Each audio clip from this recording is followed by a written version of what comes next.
Olá meninas, tudo bem? Hoje temos a nossa live com a doutora Carol Soares do blog 9 Meses, onde a gente vai falar sobre a humanização do parto e nascimento. Vou esperar a Carol entrar e aí a gente já vai começar a nossa live, tá bom?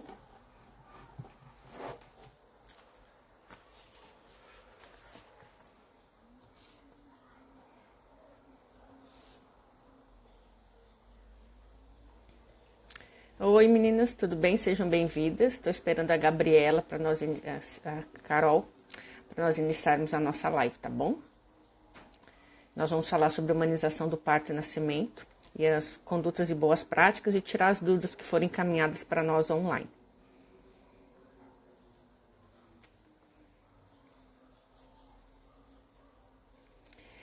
As boas práticas do parto, elas já estão aí há 20 anos praticamente, mais até 23 anos. Elas foram lançadas pela Organização Mundial de Saúde em 1996 e a partir daí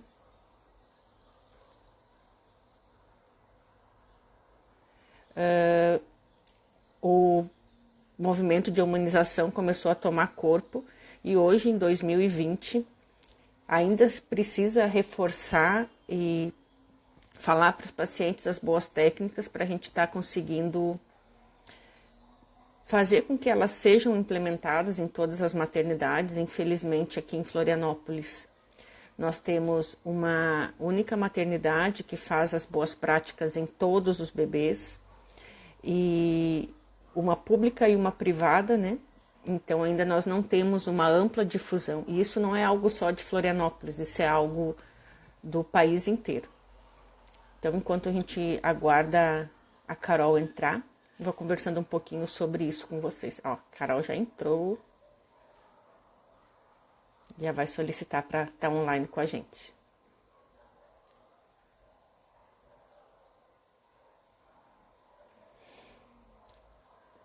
E é muito importante essa conexão do obstetra com o pediatra. É sensacional com as mães.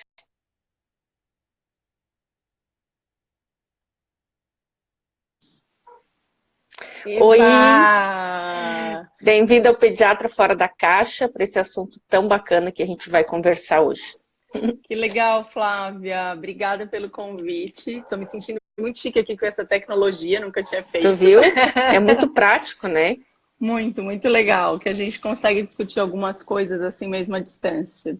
Sim, e o som fica melhor, o enquadramento todo fica melhor. Muito bom, muito bom.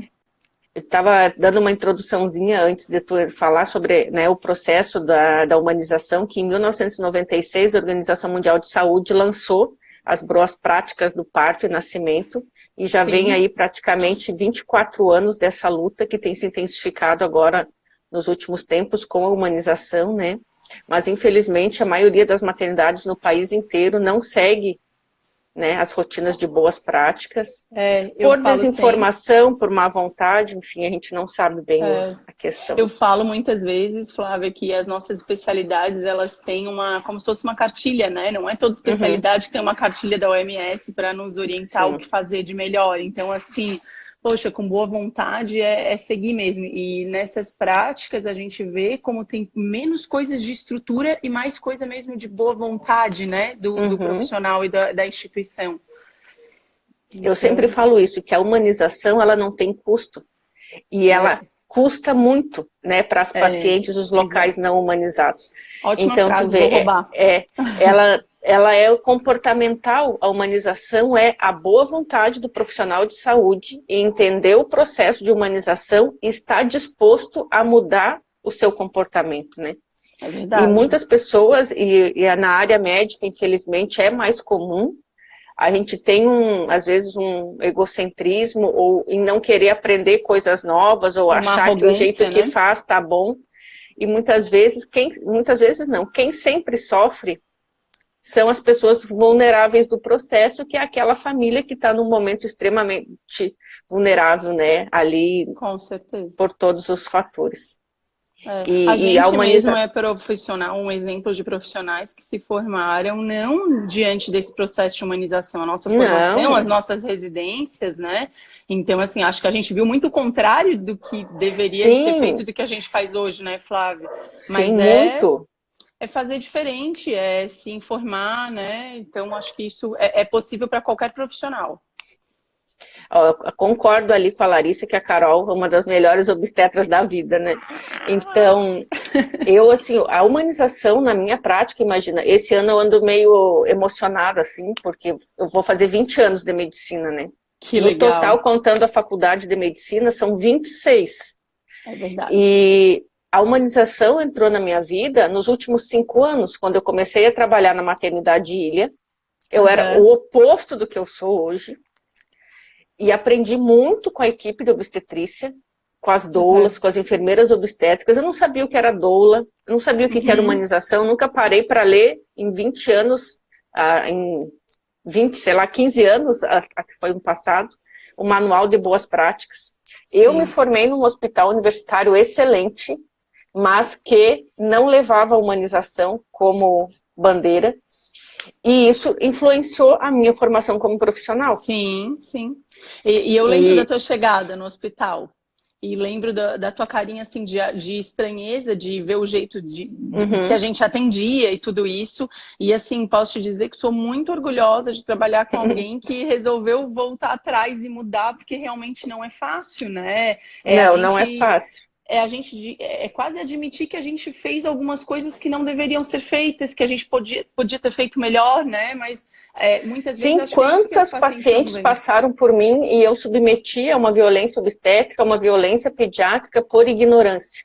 Mas quando tu Exato. peca por ignorância, a falha não é tão grande. Mas agora, quando tu peca por É omissão, por verdade. saber e mesmo assim repetir o erro, eu acho que essa é uma das piores falhas, né, do É, processo. E eu realmente comecei a ver as famílias chegando. Um ambiente de amor naqueles partos tão grande que não tinha como aquilo não me afetar e me mudar, né? Eu acho que a gente também não pode ser assim. é verdade. Então, Carol, tu quer começar a falar de como são a humanização do parto e nascimento, da parte obstétrica, e aí depois eu falo um pouquinho da visão pediátrica, e depois a gente pode ir para as perguntas, né? Porque tem Uhum. bastante. Bastante pergunta. Assim, quando as pessoas perguntam mesmo o que é humanização, eu costumo dizer que humanização é uma atitude antes das práticas, né? Enfim, então a humanização para mim da obstetrícia, ela começa no bom preparo durante o pré-natal para que essa família Uhum, entenda o que ela vai enfrentar no trabalho de parto, né? Informação faz com que a gente consiga enfrentar as coisas de um jeito muito melhor, discutir algumas condutas também com os profissionais que estão lá, né? Então, a humanização, ela visa muito isso. E, de verdade, acho que durante o nascimento, muito esse apoio à mulher, ao respeito do protagonismo dela na hora do parto, nas escolhas, na sua autonomia. E uhum, depois do nascimento, eu acho que é função do obstetra e daí junto com o pediatra, esse manter essa família, né, o mais junto possível, o mais unida uhum. possível. Talvez se eu fosse escolher uma única coisa da humanização, eu escolheria o maior contato da mãe do bebê, enfim, do pai da família, principalmente na primeira hora de vida. Acho que isso é o Não, que, e isso é no fim tão das contas, é mais importante a primeira importante. hora de vida. Para você ter uma ideia, 21% das mortes que ocorrem entre 2 e 28 dias de vida nesses bebês poderia ser evitada se tivesse sido feita a hora de ouro. Então, é um impacto muito grande. Por quê? Porque isso está relacionado diretamente com a amamentação. Uhum. E desses bebês, né, dos 21% que poderiam ter sido salvos por uma coisa tão simples, 41% está diretamente relacionado à não realização da hora de ouro. Isso foi uma coisa que eu fui procurar e me choquei, assim, como um movimento tão, algo tão simples pode ser tão importante, né? E a gente não dá importância. Hoje, as maternidades aqui de Florianópolis, tem uma que faz a hora de ouro em todos os bebês, que já é organizada pelo setor de enfermagem, que é o hospital universitário. E na maternidade Ilha a Oi? gente tem feito Tá dando mais, né, certo aí. para melhorar as Tá práticas escutando, de Flávia? humanização. Mas não é a realidade da maioria das maternidades. Então, vê quanto a gente está pecando com essas famílias, né?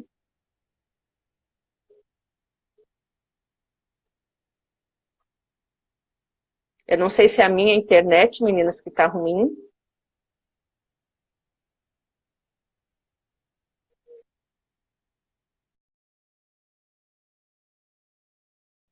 Estão me ouvindo? Ah, foi a... Então, vocês veem como a hora de ouro é importante e como a gente tem que estar preparado para lutar por esse direito, né? Ela provavelmente foi alguma coisa da internet, aí agora já vamos voltar.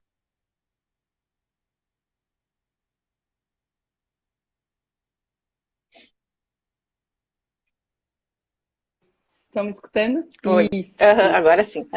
E eu estava falando também, Flávia, da hora de ouro, desse respeito, e não só no parto normal, né? Porque as pessoas imaginam esse contato no parto normal e não na cesárea, e assim, não é para ter essa diferença, né? A gente tem uma diferença só na questão da cesárea, que como a mãe está anestesiada, ela não consegue produzir calor, mas então a gente tem que preparar o ambiente, né? E isso tudo a questão é boa vontade da equipe e uma resolução da direção. Porque, por exemplo, no HU da UFES, que são todos os bebês que fazem hora de ouro, inclusive na cesárea. A enfermeira do plantão, ela já durante a cesárea e o parto, no caso a gente não consegue passar por baixo para já deixar em contato com a mãe, então coloca no berço aquecido, seca o bebê, bota a touquinha, pega uma cobertinha que já é do tamanho próprio, bota pele a pele com a mãe.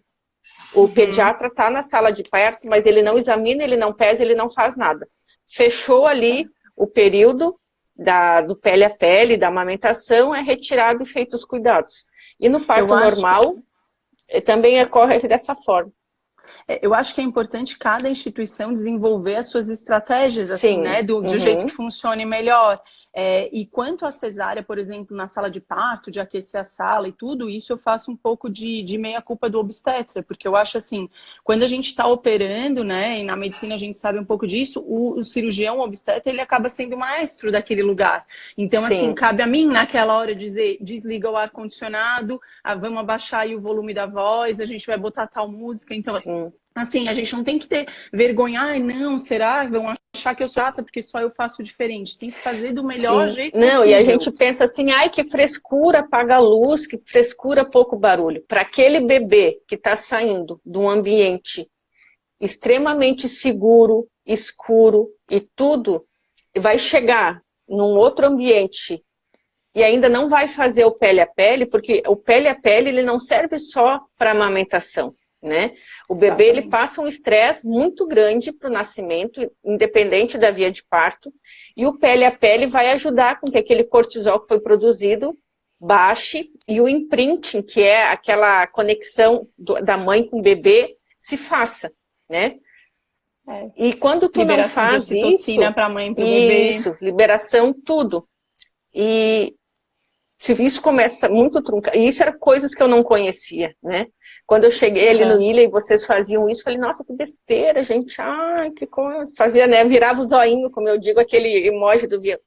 E depois tu vai estudar e ver as pesquisas da área da neurociência sobre o cérebro do ser humano. Isso é e muito como legal. As boas práticas, e como as boas práticas são fundamentais para isso.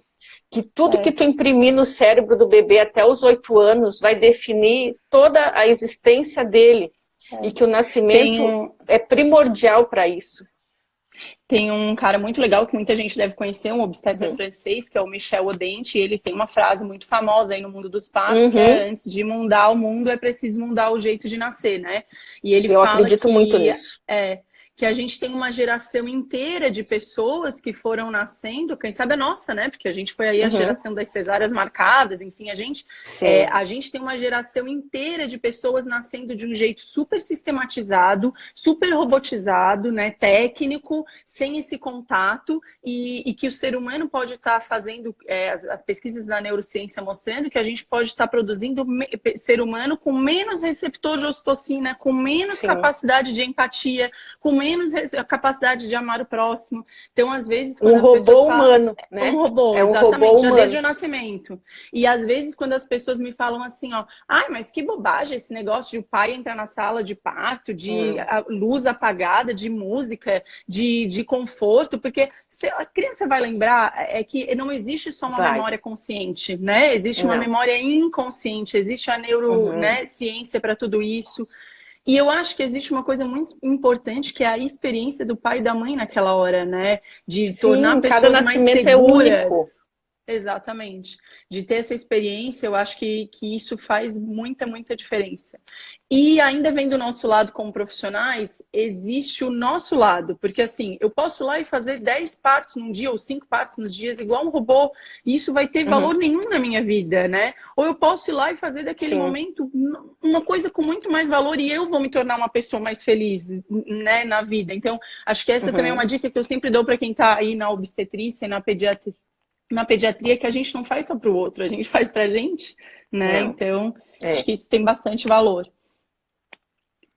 Então, as gurias perguntaram o que que é a hora de ouro. A hora de ouro, ou hora dourada, ou golden hour, é a primeira hora após o nascimento do bebê. O bebê nasceu bem, deixa conectado com a mãe, no cordão, aguarda o clampeamento tardio, depois deixa o bebezinho, não precisa tirar.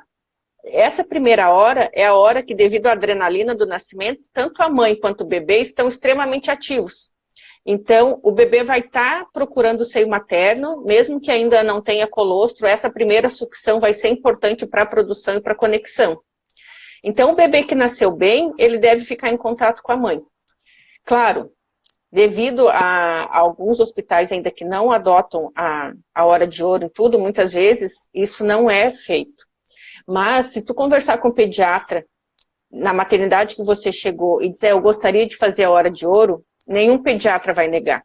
Só que como não é sistematizado, cortou o clampião, o cordão, muitas vezes ele vai tirar, examina e bota de volta. O ideal, mesmo que seja 3 minutinhos, é que não seja retirado nessa primeira hora. As medidas do bebê, o exame clínico todo, ele é importante que seja feito e pode ser feito com segurança no final da primeira hora. Então, muitas vezes até a Daya aqui botou um comentário que nasceu lá no Ilha, no nosso hospital, e que não foi feita a hora de ouro, mas realmente ainda a hora de ouro não está estabelecida em todos os partos, mas se você solicitar, ninguém vai negar. Então, é bem tranquilo. É que E assim, a gente acho que tem... às vezes. Perdão, Flávia, acho que às vezes as pessoas Sim, demoram a entender que o hospital é formado por seres humanos. E por sim. mais que a gente tenha protocolos, a gente tem sim dentro desses protocolos condutas individuais, né? Por Uhum, mais que tenha esse um protocolo de pediatria, como é que a gente vai também dizer para um pediatra que está lá examinando e dizendo, não, mas esse bebê eu preciso examinar. sim. O ato de cada profissional, ele tem muita importância. E às vezes Uhum. também as famílias custam um pouquinho a entender que algumas coisas podem, se o bebê não está bem, pode ser que seja mais importante um É. atendimento, né, ou outra conduta do que só manter o bebê com a É, mãe, né? o principal fator de retirar o bebê naquele momento logo que nasce, é quando ele nasce muito cianótico, né, e não recupera, e Esse entra numa anótico é bem desarmonia roxinho. respiratória. Mesmo que ele não tenha nascido roxinho, ele começa a fazer esforço respiratório.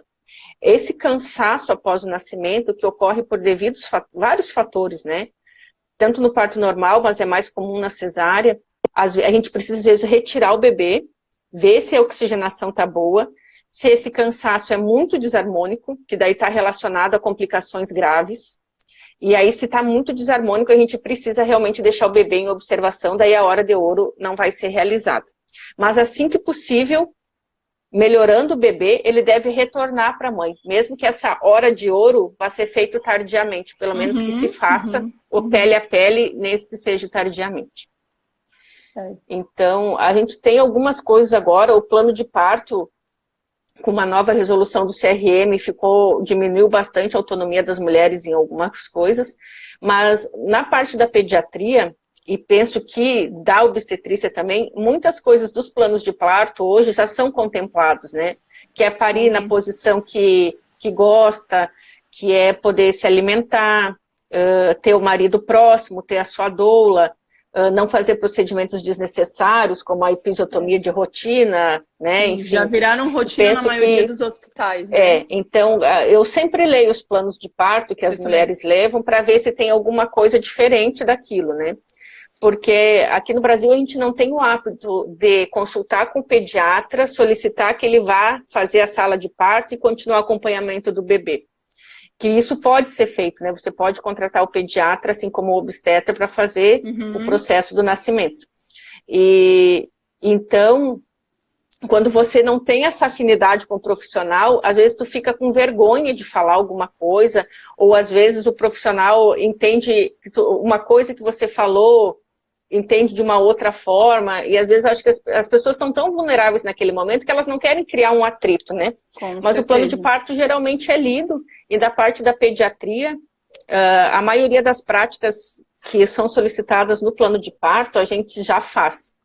A gente tem duas questões, né, que as mães perguntam muito, que é a questão do colírio, o PVPI. O CRED, nitrato de prata, não é feito mais aqui na região da Grande Florianópolis.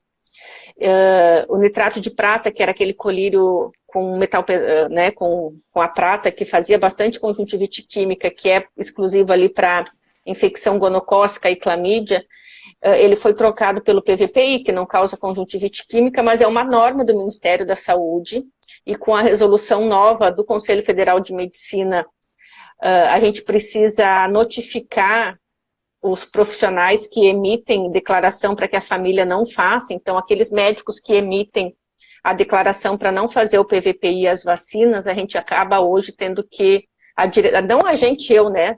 O hospital acaba tendo que encaminhar para o Conselho Regional de Medicina e vai ser aberto um processo ético e a pessoa vai ter que explicar por que optou por isso, sendo uma norma da Sociedade Brasileira e da Organização Mundial de Saúde. Então tem algumas coisas que fogem. A gente podia falar um pouquinho disso, né? Do colírio. Foi a pergunta que mais fizeram aqui no blog, sabia?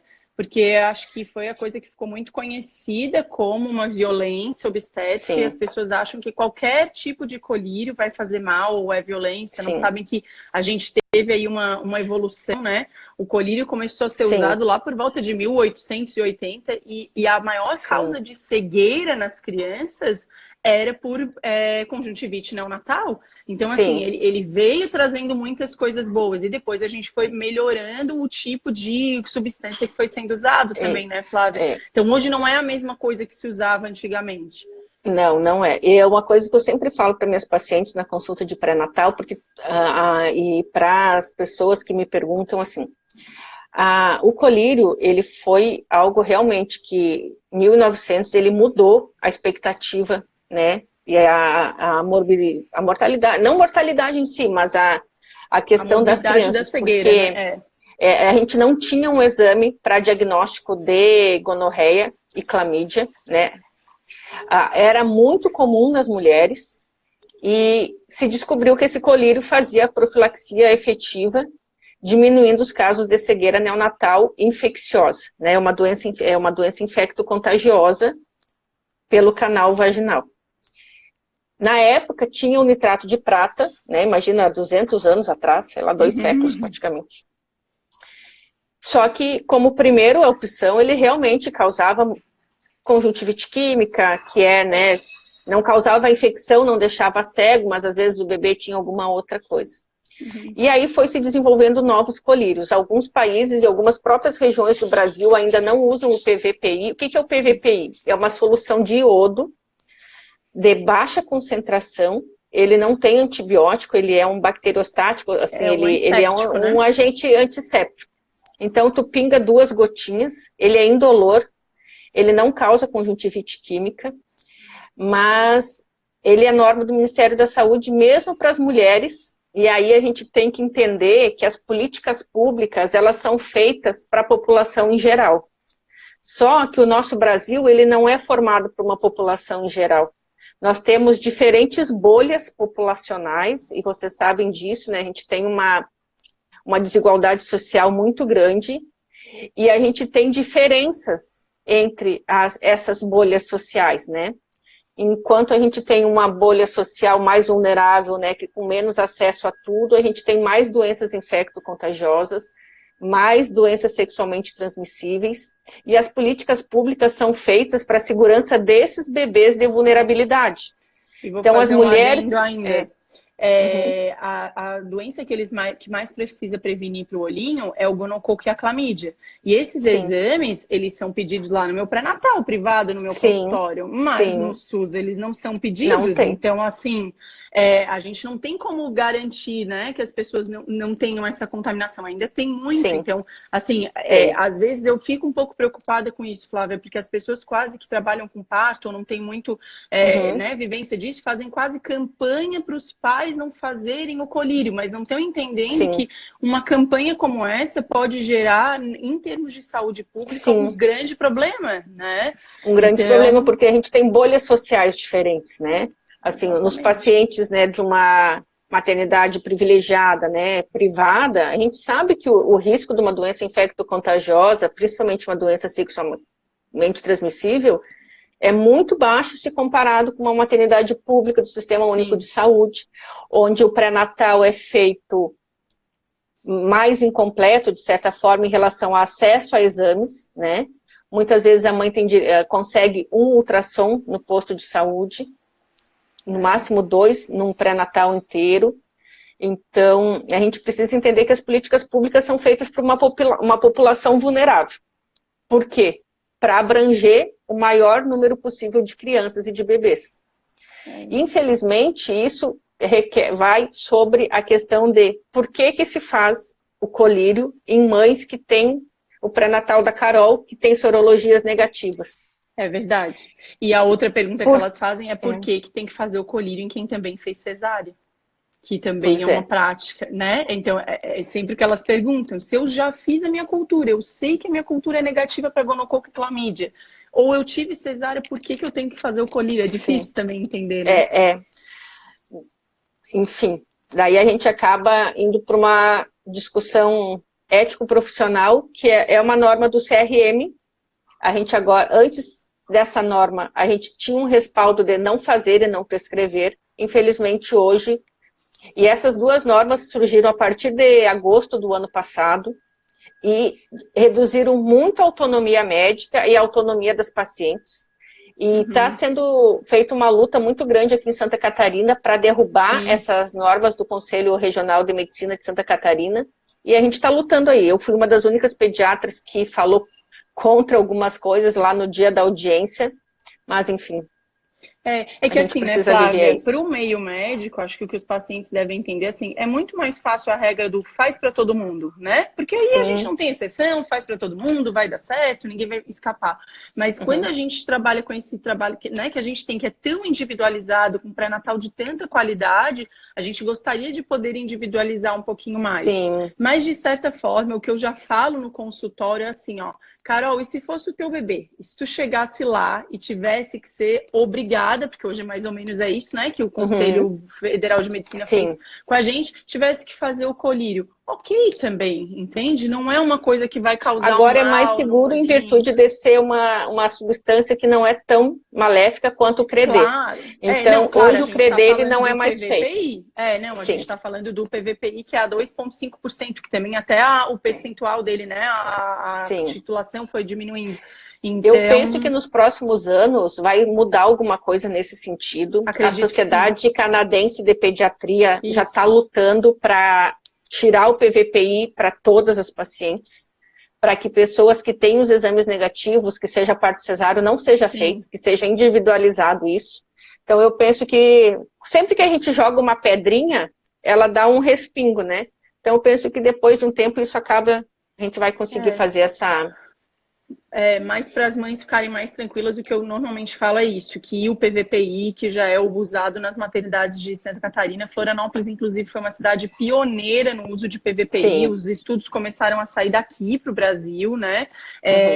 E assim, não é uma coisa que gera conjuntivite química, ele é amarelinho, e daí por isso tem gente que acha que vai arder o olhinho, mas não vai, não incomoda. É que às vezes o bebê se incomoda porque a gente está fazendo a pressão, né? O ato de abrir um pouquinho, de encostar, pode ser isso. E também a outra coisa que a gente fala é que não necessariamente ele precisa ser feito imediatamente ao nascimento, né, Flávia? A gente consegue esperar. Ele tem que ser feito dentro da primeira hora. Então, porque senão daí ele perde o efeito. Não é aquela coisa de pegar o fazer, maior, né? Durante esse período. E lá na maternidade também elas fazem uma coisa que agrada as mães, que é fazer quando ele tá no colinho da mãe. Então não precisa tirar o bebê dali. Então tá no colinho da mãe, já pingou o colírio e fica mais tranquilo, né? Sim. Ô, Flávio, outra coisa do colírio também que as pessoas perguntam muito é se, porque a gente pode ter conjuntivite neonatal não grave, que não seja a clamídia e o gonococo, por Uhum. outras bactérias, né? E o Sim. PVPI, ele consegue pegar esse espectro de bactérias Sim. que normalmente a gente tem na flora normal, o Uhum. próprio herpes, né? Uhum. Tem estudos mostrando, fungos. Sim. Então, às vezes eu falo isso para os pacientes, ok, que a gente tem uma cultura negativa para gonococo e clamídia, mas vai saber dos outros bichos ali, que pra gente tudo Que bem, não mas que são pro olhinho. sexualmente transmissíveis, né? Que são uma Exatamente. flora normal e que podem causar uma infecção ali na primeira Exatamente. semana. E a infecção Então, por clamídia, ela pode aparecer 30 dias após o parto. Então, tu vê que é complicado também, né? Para sim, aquelas mães que não exatamente. têm o exame. Eu acho que é uma briga no fim, assim, para concluir, eu acho que é uma briga que a gente, enquanto profissional de saúde, deve comprar por causa dessa Sim. autonomia, por tudo que a gente Uhum. luta, mas eu não sei se é uma briga que, assim, ó, os pais precisariam se estressar lá na hora do nascimento para não fazer, porque, assim, é bem como tu falou, hoje em dia gera um ato enorme de notificação do profissional de saúde, de várias Uhum. coisas, enfim, minha opinião. Eu sou um pouco uma pessoa aí do caminho do meio e Uhum. Eu se a sou muito gente do caminho do consegue meio também. se a gente consegue levar numa boa, não acho que seria um problema. Sim. E junto com o colírio tem uma outra prática ali dos cuidados neonatais, que é a vitamina K, né, Flávia? Que também muita Sim. gente perguntou se todo bebê tem que usar, se é obrigatório. A Fala um vitamina pouquinho. K, ela é obrigatória em virtude de que a doença hemorrágica do recém-nascido, ela é fatal, se não Uhum. feita adequadamente. Então, assim, a vitamina K é essencial para o sistema de coagulação. Ela é um cofator que sem a vitamina K no organismo, a gente pode começar a sangrar por todas as partes. E os E a bebês têm quase placenta, uma deficiência, né, Flávia, isso, de... porque a placenta ela não passa a vitamina K muitas vezes na quantidade. E em alguns bebês, né, por genética, e não tem como a gente saber antes quem que é, e nem depois, só quando tem a doença hemorrágica, a vitamina K se torna primordial em virtude que é uma doença grave.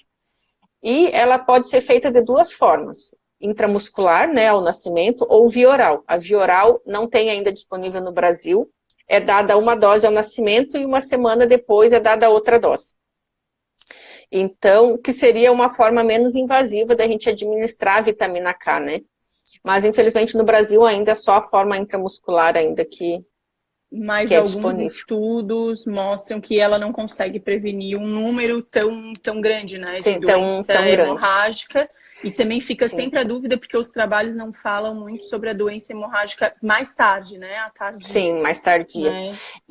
Mas a gente pode minimizar, né? É muito rápido, assim, mas fazer no colo da mãe ou com o pai presente ali, né? Então, é a melhor maneira de poder estar minimizando também, assim, Eu também falo algumas coisas assim, ó, a pele do bebê, ela é muito diferente da nossa com relação a terminações nervosas, porque de vez em quando a Uhum, gente faz a injeçãozinha, né, que é uma injeção bem pequenininha, tipo aquela agulha de insulina na perninha do bebê, e os uhum, pais ficam meio, ué, por que não chorou? Como é que não chorou? uhum. Porque isso às vezes não é um estresse doloroso tão grande pro bebê, às vezes vai tirar a roupinha e botar a roupinha, eles fazem um choro que, né, Sim, muito mais intenso e se estressam muito mais com isso. Então eu acho que não fazer por ser injetável e por ser dor, eu acho que uhum. não é uma coisa a se pensar, né? Eu acho que a gente tem que pensar Nesses se a meus substância é anos necessária. nesses meus anos de prática pediátrica, eu vi 3 vezes a doença hemorrágica do recém-nascido. É muito difícil para os pais, né? Porque é um bebê saudável que de uma hora para outra começa a sangrar pelas fezes, começa a ter hemorragia digestiva, vômito com sangue. É muito assustador para a gente como pediatra, para os pais então nem se fala. E o risco grande é a hemorragia intracraniana, né? Um bebê Exatamente. normal ter uma sequela neurológica por um sangramento, né? Porque sangra tudo. Qualquer região do corpo na doença hemorrágica sangra, né? Sangra para dentro do pulmão, sangra para dentro da cabeça, então por isso que ela é grave. É. Não, e são os únicos dois cuidados que hoje a gente preconiza e faz, né, Flávia? Sim. O Que é resto, tudo o hoje, os PVPI e a demais, vitamina K. os outros que antigamente se fazia passar sonda da boquinha até o estômago para Ah, ver isso permeabilidade perguntaram. esofágica, era feito em todos os bebês nos anos 90, hoje não, não se faz. A não ser que no nascimento não se faz, mas é um bebê que começa a vomitar muito no primeiro dia de vida, que tenha uma suspeita de uma atresia de esôfago, daí daquele bebê é conversado com os pais e feito individualizada essa avaliação. E aí antigamente se fazia para todo mundo, nascia, passava a sonda, aspirava, então isso se viu que não era adequado, era muito estresse para aquele bebê. Então hoje a aspiração de rotina não é para ser feito, então se for feita de rotina sem necessidade é uma violência pediátrica. Se for passada a sonda em todos os bebês de rotina, é uma violência pediátrica também. Então, tem que estar se informando sobre isso, e aí a consulta pré-natal pediátrica é importante para ti também estar podendo orientar o que é violência, né, dentro desse período. Assim como não fazer a hora de ouro, sabendo que é boa num bebê saudável e que pode ser feito, é uma violência pediátrica também. Exatamente. Uma outra coisa, Flávia, que eu acho que a gente podia falar é da importância do pediatra na sala de parto, né? Porque as pessoas às vezes não entendem muito isso. Me perguntam, tá, mas que pediatra que vai estar lá? Quem que é o pediatra? Não, o pediatra que é o neonatologista, que vai acompanhar o nascimento, né? E aí muitas pessoas perguntam isso até no blog, tá, mas todos os bebês têm que nascer com um pediatra na sala, enfim. A gente brinca que não sei se todos, mas deveriam, né? Por lei, a gente tem lei só em cesariana, né, Flávia? Parto de baixo risco ainda não é uma coisa que é obrigatório, né?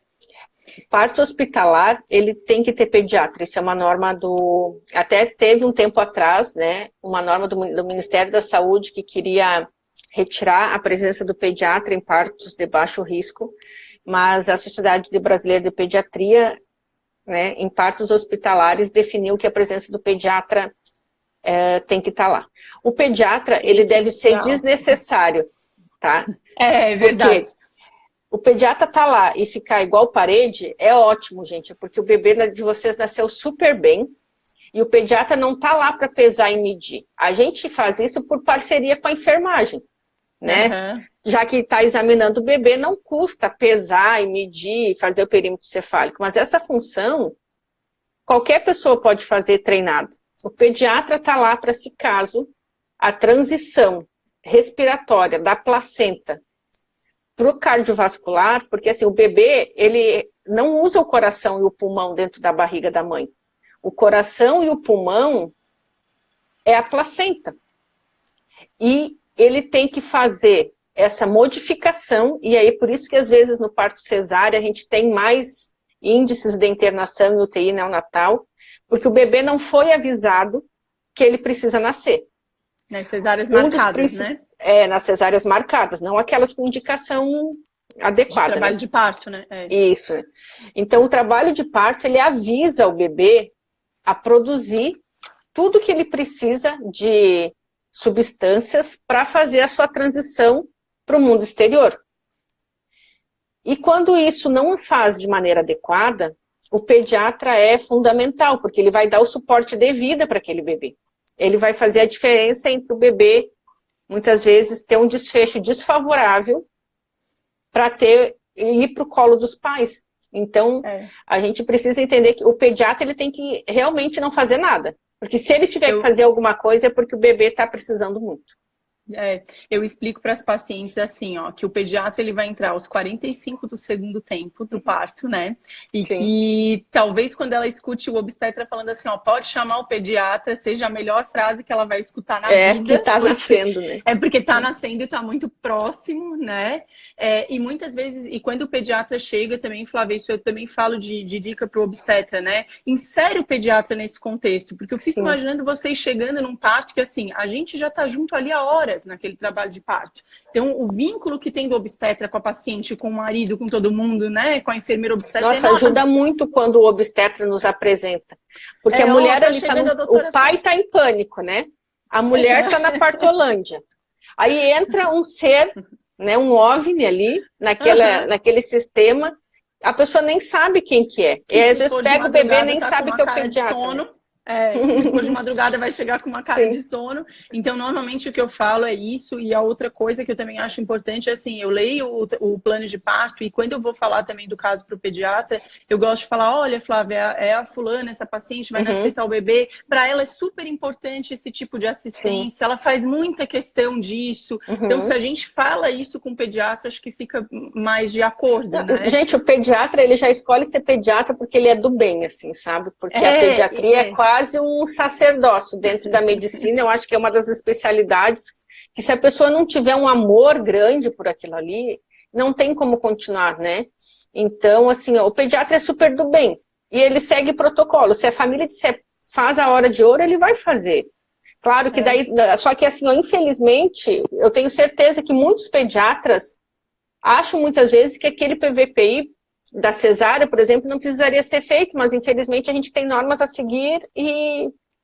Então o bicho todo aí é complicado.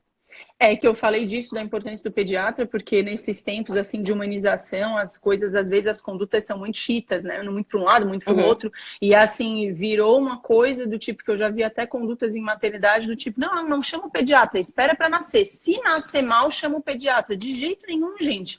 O pediatra, ele tem que ver aquele primeiro minuto do bebê, que aquilo faz muita diferença para ele. O primeiro minuto do nascimento, ele é fundamental, né? Para a gente decidir o que vai fazer com aquele bebê, no caso de quando o bebê não nasce bem. A gente tem um minuto para decidir se vai tirar. E não necessariamente tu vai estar examinando, né, Flávia? Tu tá vendo isso até no colo da mãe, enfim, tu já consegue decidir se o bebê adequou a sua respiração para o caso, né, pulmonar. E é uma das coisas que a gente não deve fazer, por exemplo, o bebê nasceu um pouquinho roxinho e está ainda meio hipotônico. A gente não deve cortar antes dos 30 segundos, a não ser que o bebê tenha nascido em parada cardíaca, para esse clampeamento imediato. Que é muito, porque muitas vezes raro. Muito raro, a gente piora a situação do bebê, porque aquele segundo, e vocês, a gente fala 30 segundos, vocês acham que é rápido. Gente, 30 segundos é uma eternidade para um bebê, para um pediatra, para um obstetra. Em 1 minuto, então, às vezes, parece que passou 20. Mas esses 30 segundos é fundamental. Só para vocês entenderem, quando a doutora Flávia está lá para atender o bebê, ela chega na sala de parto, ela vai testando todo o material dela, o berço já está aquecido, e ela vai deixar tudo ligado, mesmo que a gente tenha assim, certeza que esse bebê vai nascer perfeito, vai ficar tudo ligado. Ali no berço dela, ela já tem um relógio que fica contando os 30 segundos, depois 1 minuto, então ela já está, as condutas são todas protocoladas. Então não é assim, acho que precisa tirar, acho que não, né? Então tem tudo isso. A história do nascer roxinho eu também falo para os pais se acalmarem, né? Porque assim, eu não conheço quase bebê que nasce rosinha. Não, porque o sangue da placenta é um sangue venoso, né? Então o bebê, ele vive numa saturação, em torno de a saturação, a quantidade de oxigênio no nosso sangue. Quem respira pelo pulmão, que somos nós, a gente tem uma saturação acima de 95%. O bebê, ele vive numa saturação de 70% a 85% dentro da placenta, que é o sangue misturado. Aí ele nasce roxo, porque ele vai oxigenar quando o pulmão começar a ventilar. E aí ele fica rosadinho de novo.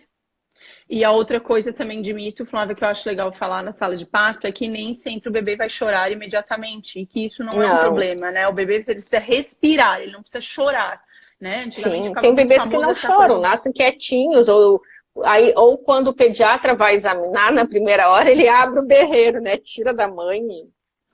É isso aí. Mas é importante. E aí, esse feeling do tá chorando porque tá quieto, ou tá chorando porque precisa de suporte de vida, a gente precisa de um treinamento exaustivo, e aí o pediatra tem esse olhar.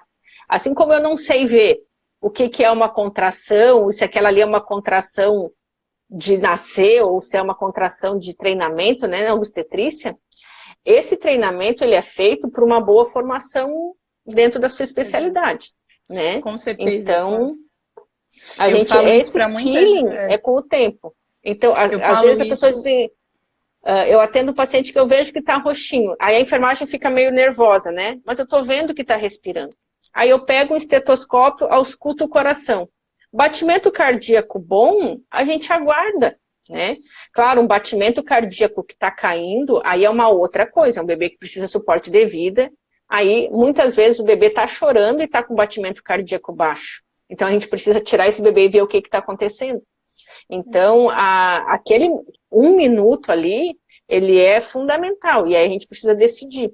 Eu digo, o pediatra ele tem que realmente ser desnecessário na sala de parto, porque realmente se precisar do pediatra, é ruim para a família, porque o bebê está precisando de alguma coisa e foi algo inesperado, né? Ô, gente, pediatra é igual seguro de carro. Se a gente tiver e nunca usar, é uma beleza. Mas se precisar, essa analogia foi ótima. Vai fazer toda a diferença. A gente vai, assim, ó, como obstetra, eu não consigo nem imaginar, Flávia, atender, fazer, assim, ajudar um parto e não ter não ter um pediatra lá, né? A gente sabe de lugares no interior que às vezes, né, não tem, de obstetras que atendiam o bebê, enfim, mas a qualidade desse atendimento, gente, que às vezes alguém fala assim, ó, mas a fulana, sei lá, tem curso de reanimação, mas não é um curso de reanimação, sabe por quê? Porque eu sou médica, eu sou obstetra, eu não tenho nem medo de pegar um bebê, mas me dá um bebê para fazer algumas coisas da reanimação, como é muito mais difícil. É a tua prática, tu lida com isso todos os dias. Então, assim, imprescindível o pediatra, né, na sala de parto e que seja um ambiente harmônico para todo mundo, né? Para a mãe, para o obstetra, para o pai. Isso também é um respaldo legal, e aí é importante, né, as equipes que trabalham juntas terem, né, essa conexão, né? A gente tem hospitais assim que a pediatria e a obstetrícia se odeiam, assim, né? Claro, não é a nossa realidade aqui, o nosso não é, graças a Deus. Não. Então, porque essa abertura, e eu penso assim como pediatra, nossa, o obstetra que está lá no plantão da maternidade, vim conversar comigo, olha, Flávia, nós estamos com uma situação assim, ó, é esse o caso. Nossa, eu já me sinto mais tranquila, por quê? Porque eu já vou preparada para um caso, porque tu chegar num qualquer tipo de parto, né? E para o obstetra também, muitas vezes o pré-natal daquela mãe não foi adequado, chegou nascendo. Gente, o chegar nascendo é ruim para o obstetra, porque ele não conseguiu fazer aquela avaliação, é ruim para o pediatra, porque a gente não consegue avaliar o risco, né? O pré-natal e o cartão de pré-natal é assim, ó, primordial ter as informações necessárias, né? Porque o pediatra, todo pediatra olha o cartão de pré-natal, porque a gente classifica o risco do bebê. Então, e isso é importante para o nascimento. E outra coisa que eu ia... Perdão, pode falar, Flávia. Eu lembrei agora que a gente fala desse 1º minuto, e aí entra o índice de Apgar, né? O índice de Apgar foi criada por uma mulher, que é a doutora Apgar, era uma anestesista, que ela teve a sensibilidade de categorizar os bebês que nasciam de um jeito e um de outro. E essa notinha, acima de 7, ela é excelente, entre 3 e 7 não é tão boa, e abaixo de 3 é muito ruim. São bebês que têm maior risco de asfixia. E essa nota não tem a ver com nasceu bem, claro, tem a ver com nasceu bem, mas não é ela que vai determinar se a gente vai tirar o bebê para reanimar ou não. Né? Mas ela serve para a gente saber que o bebê está vigoroso, né? Que ele nasceu respirando, que a corzinha tá boa, porque isso tudo está relacionado com a transição da circulação da placenta para o coração e para o pulmão. Isso. Ela é dada no final do 1º minuto e no final do 5º minuto, né, Flávia? E tem muito a ver com isso, do movimento respiratório e circulatório, se ele adequou à respiração que era antes pelo cordão umbilical, pelo cardiovascular, né? Eu acho já que tu falou de cordão umbilical, já vamos falar do clampeamento tardio, né? Ótimo. O clampeamento tardio, ele é super benéfico, né? A Sociedade Brasileira de Pediatria e a Organização Mundial de Saúde fala que de 3 a 5 minutos seria suficiente, mas não tem problema nenhum, gente, a gente deixar e querer que pare de pulsar, tá? Se é um desejo materno, às vezes quer que o bebê fique conectado para a placenta sair e aí cortar posteriormente, isso não vai fazer nenhum malefício para o bebê, e quanto mais tempo ficar o cordão, melhor.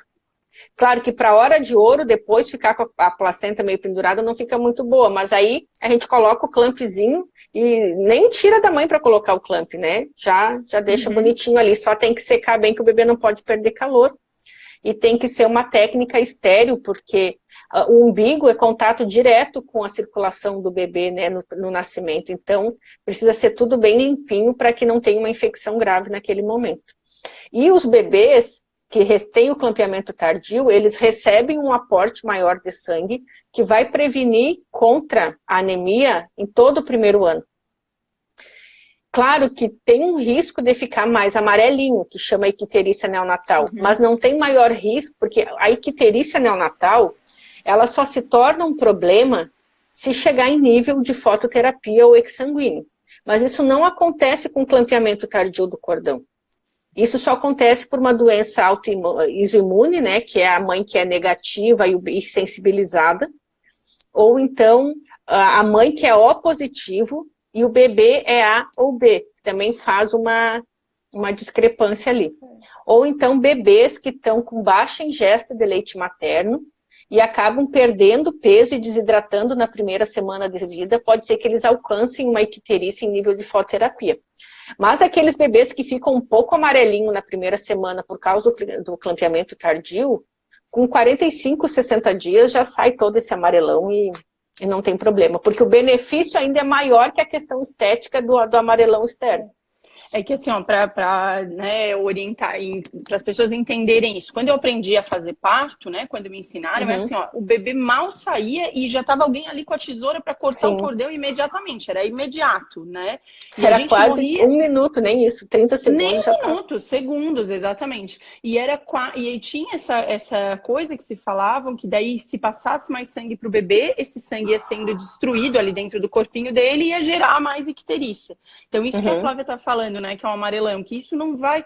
Tudo bem que tem um pouco mais de icterícia, mas não vai ser em níveis perigosos, né? E que hoje a gente sabe que os benefícios de manter o cordão umbilical ali ligado no bebê são muito maiores. E o outro benefício que eu acho, além de evitar anemia, tem vários trabalhos mostrando até melhora da mielinização cerebral com essas células que chegam, então muita coisa legal. Com as células tronco e tudo, né? Exatamente. Eu acho outro benefício o bebê tá grudado na mãe, né? Não tem quem tire. Sim. Se a placenta tá dentro da barriga dela e o bebê tá ligado no cordão, ninguém tira. Então, assim, naquele momento, às vezes até pediatra, às vezes que é um pouquinho mais resistente à primeira hora de ouro, não tem o que fazer, né?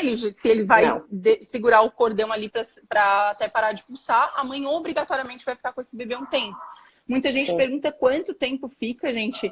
Em geral, a gente deve deixar pelo menos os 3 minutos, mas para parar de pulsar é muito variável. Às vezes 10 minutos, 15, tem gente que fica mais, 20 minutinhos, então vai depender de quanto sangue vai passando pela placenta. E aí tem pessoas que dizem assim, mas não tem benefício cientificamente. Beleza, mas se é a vontade da mãe, não faz mal, gente. Né? Deixa.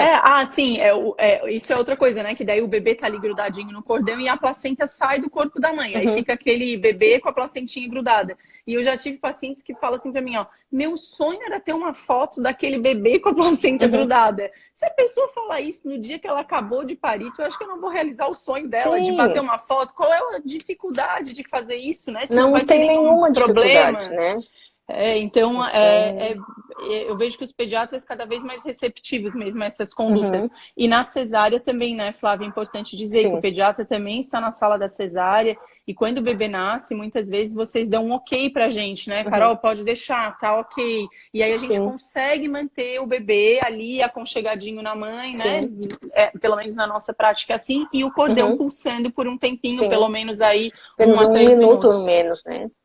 E às vezes na cesárea o que mais impede a manutenção do cordão é a questão do bebê estar exposto ao frio, né? E o sangramento do útero materno, porque o útero foi cortado e está sangrando ali, às vezes o obstetra precisa retirar a placenta, né?